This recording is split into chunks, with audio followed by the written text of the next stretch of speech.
The Mysterious Traveler.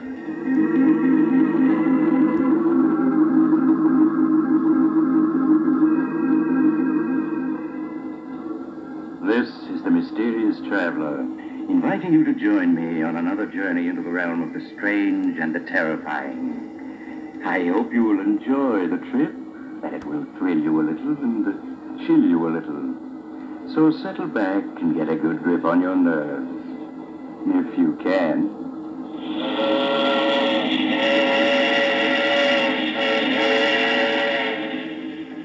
Where are we going? Why, today we're going to accompany Mr. Harvey Benson through a fateful 24 hours of his life in a story I call No One on the Line.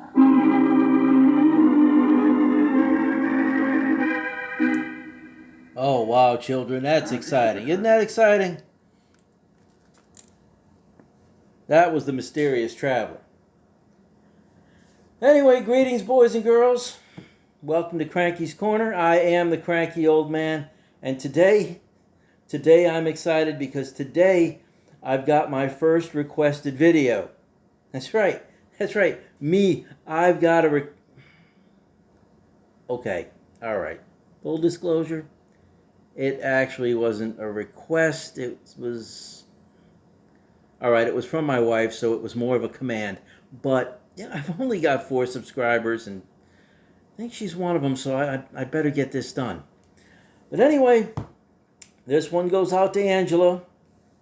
Hello, Angela, good-natured wife. This one's for you. Today we're going to talk about a lost genre. You know, with all the things being reprinted today, you know, albums being on the rise, vinyl, things coming back into fashion, there is one genre that is pretty much forgotten about, and that is the spoken word, or to be more precise, the old radio show. And this genre it was the theater of the mind. Back then, back in the day, people used to gather around their sets and people used to listen to these. This is what, well, it influenced our society. It was our television. And they had all sorts of genre. You could watch you could hear mysteries, detective mysteries, jungle adventure, the western, crime,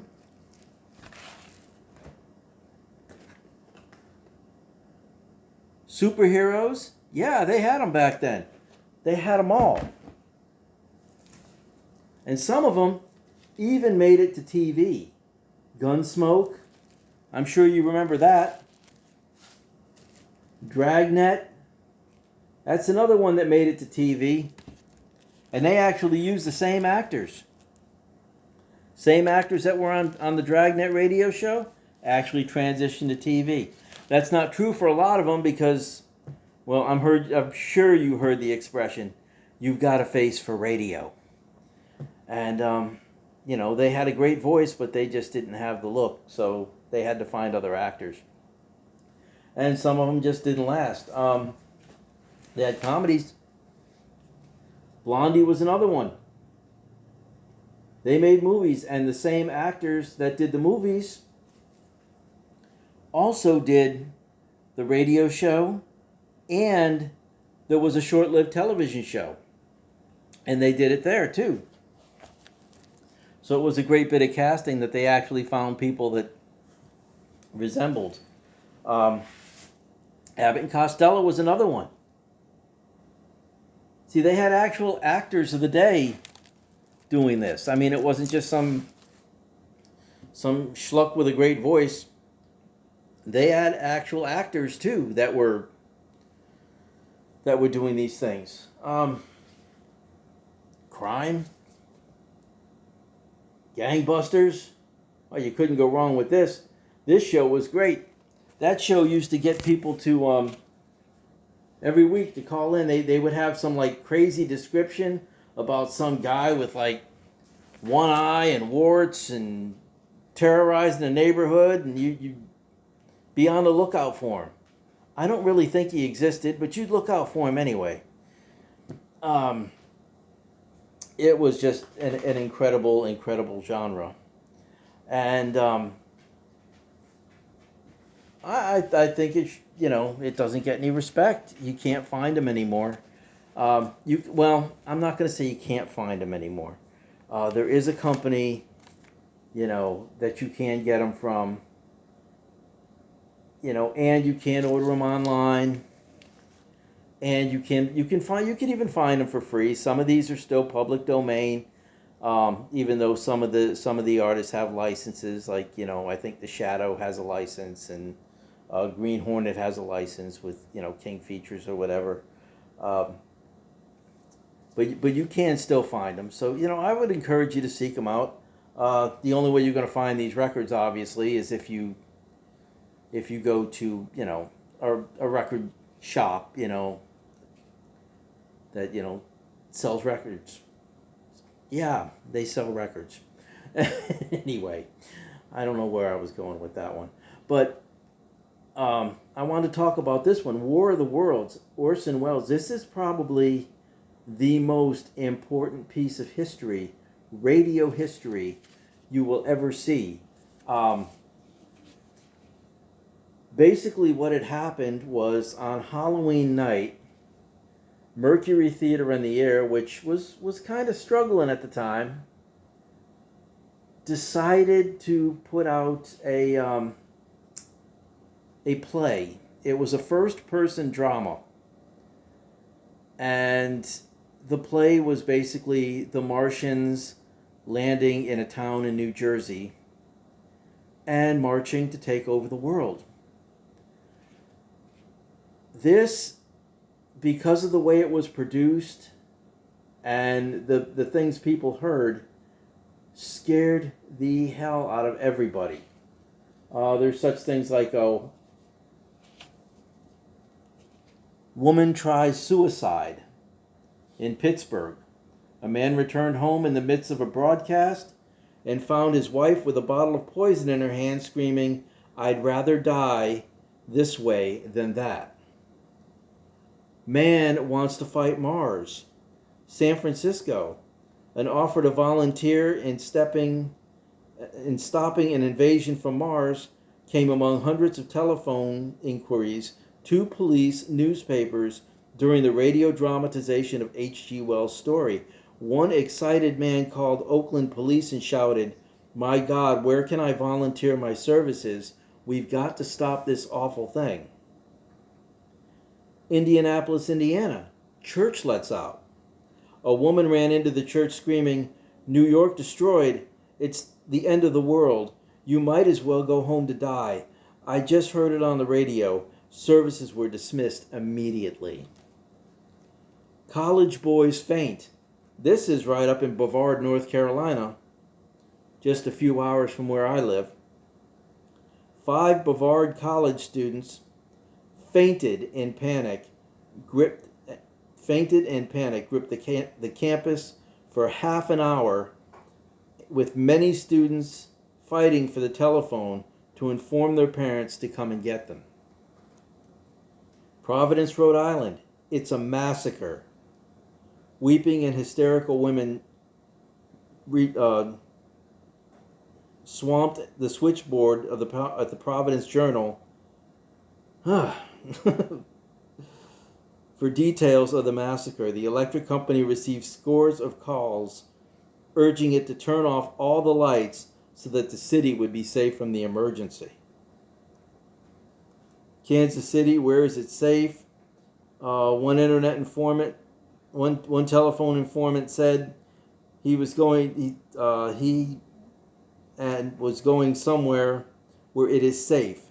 He wanted to know. The Associated Press Bureau received queries on the meteors from Los Angeles, Salt Lake City, Beaumont, Texas, and St. Joe's, Missouri. So people were actually calling in, and people were actually scared. People were running through running through the woods with guns. People were getting shot. People were getting hurt because people were Martian hunting. And this caused such an uproar that the FCC actually started a ruling that there were to be no first-person dramas anymore. You couldn't do another drama like a newscast. And this demonstrated how powerful this device really was, and how powerful the media was. This one thing influenced an entire nation. This one broadcast. And they didn't hear the whole thing. They just heard parts of it. Because there's another story going around that they had this circulated. They had it timed out with another radio show, if I understand the story right. Apparently there was a radio show called Charlie McCarthy. Charlie McCarthy was a puppet. And Mortimer Snerd and all those, they were puppets. And he had a radio show. And they would start with the opening monologue of the show, and people would tune in to see it, to listen to it, because it was really popular.